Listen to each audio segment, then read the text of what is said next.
غنصايبوا واحد الحلوى بعجينة وحدة غتخرج لينا 3 الأشكال متنوعة بمقادير بسيطة في متناول الجميع. تبعوا معنا الفيديو من الأول حتى الأخير باش تشوفوا هاد الشكيلات، وكتعطي تبصيل هو هداك متنوع الأشكال بمراشم متنوعة. نبداو على بركة الله. عندنا 250 غرام ديال الزبدة مارغرين، وقبصة الملح، وكأس ونصف ديال السنيدة، سكر سنيدة أو السكر الخشن. نمعكو الزبدة مزيان. دائما الزبدة تجبدوها قبل الوقت، تحطها على بحرارة المطبخ أو لا تقطعوها طريفات صغار. نمعكو الزبدة مزيان حتى تذوب لينا، حتى يتجانس الزبدة مع السنيدة، مع السكر سنيدة. غادي نزيدو هداك الكاس ونصف ديال الزيت، دائما المعك بالاستمرار. ايوا هانتوما المشاهدين كي دايرين؟ لاباس عليكم؟ كلشي مزيان؟ كنتمنى هذا الفيديو لقاكم في تمام الصحة والعافية. زدنا 3 البيضات.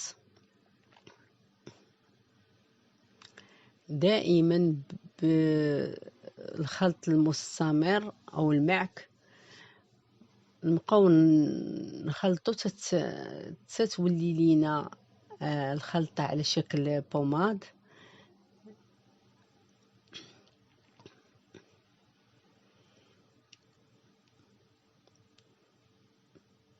صافي. والدقيق حسب الخليط، الدقيق راه حسب الخليط. انا دائما الدقيق كيكون الدقيق كيشرب، الدقيق ما كيشربش، مهم حسب الخليط. هاد العجنه هادي كتعطي كميه مزيانه تبصيل. واللي بغى يدير المقادير النصف ديال المقادير، راه كل حاجه يدير النصف ديالها. صافي. دائما معك وتخلاط حتى تذوب لينا الزبده، ما يبقاش فيها دوك الحبيبات على شكل بوماد. ايوا المشاهدين ديالي، هاد الاثناء عملوا لينا واحد اللايك وابوني والبارطاج وشي كومونتير زوين، جزاكم الله خيرا. صافي. دائما التخليط، الخلط المستمر حتى يتخلط لينا مزيان وتجانسوا هاد المقادير.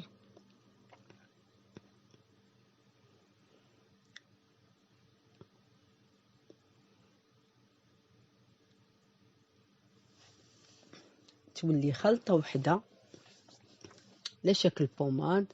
صافي. دابا غنزيدو طحين، ونزيدو خماره وحده ديال 8 غرام او 7 غرام. صافي. ونبقاو نزيدو الدقيق بشويه بشويه حتى نحصلوا على العجينه اللي بغينا. ما نبقاو غنجمعو، نحطو نزيدو الدقيق ونبقاو نجمعو، نزيدو الدقيق ونبقاو نجمعو، ما ندلكو ما والو، غنبقاو غير نجمعو. دائما الدقيق غير بشويه بشويه.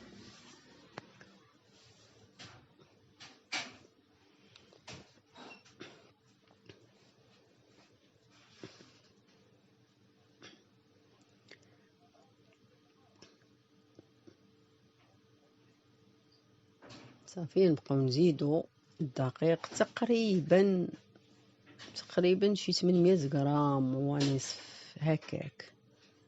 انا تقريبي لحقتاش ما عبرش الدقيق، ما عبرش شحال بقى ليا. صافي. غير كنجمعو الدقيق، كنخليوها شويه مطلوقه لحقتاش غادي نقسموها. ما غاديش نكترو الدقيق، نخليوها مطلوقه على هذا الشكل.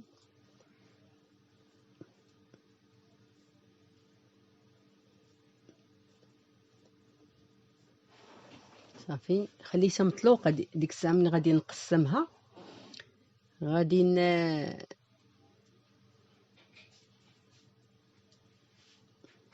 كل عجنه كيفاش غادي باش غادي نقسمها. كل عجنه غادي نقسمها بشكل. غادي نشدو هاد الجزء الاول غادي نديرو ليه لاروم ديال الحامض صافي ونجمعوه. غادي نزيد فيها شويه الطحين.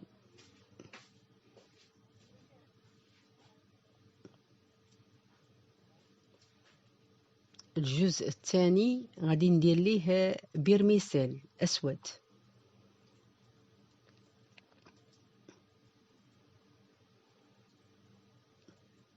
ونزيد واحد شويه الطحين.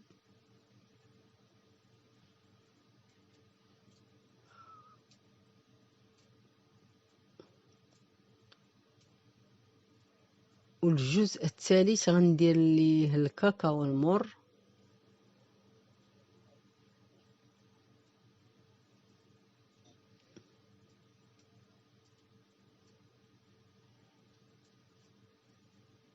وغادي نزيد واحد شويه ديال القهوه سريعه الذوبان ندوبتها فواحد شويه د الماء. نفس الشيء غنزيد واحد شويه الطحين. هاد 3 تشكيلات كل شكل نكهتو او وضعت فيه نكهتو بشي بحال الاولى نكهتها بالحامض لاروم ديال الحامض، ثاني بالبيرميسيل، الثالث بالشوكولاط المر. غادي نصاوب لكم هاد التشكيلات، غير تبعوا الفيديو من الاول حتى الاخير.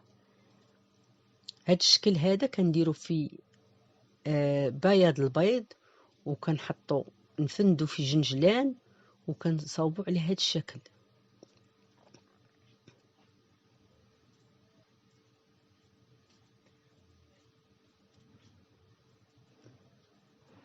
هذا هو الشكل الاول. كيجي شكل زوين فيه منيضر زوين.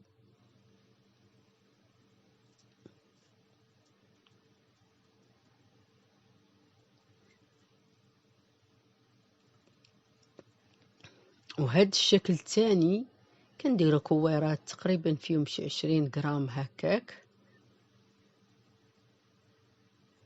هاد العجنه ديال هاد الجزء هذا ديال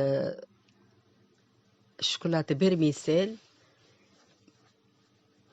كنوضع واحد شويه السنيده في الطبسيل وباش باش ما يلصقش ليا المرشم في العجين. هذه هي باش علاش كندير هاد السنيده باش ما يلصقش ليا المرشم في العجين، تبقى الطبعه باينه وما يلصقش ليا المرشم في العجين. هذا الجزء الثالث اللي درنا فيه لاروم ديال الحامض، حتى هو غندير ليه المرشم اخر، نوع شكل اخر. هاد العجنه درت منها 3 الانواع مختلفه. انا رشمت بهذا المرشم هذا، حتى هو كيجي في المنظر ديالو زوين.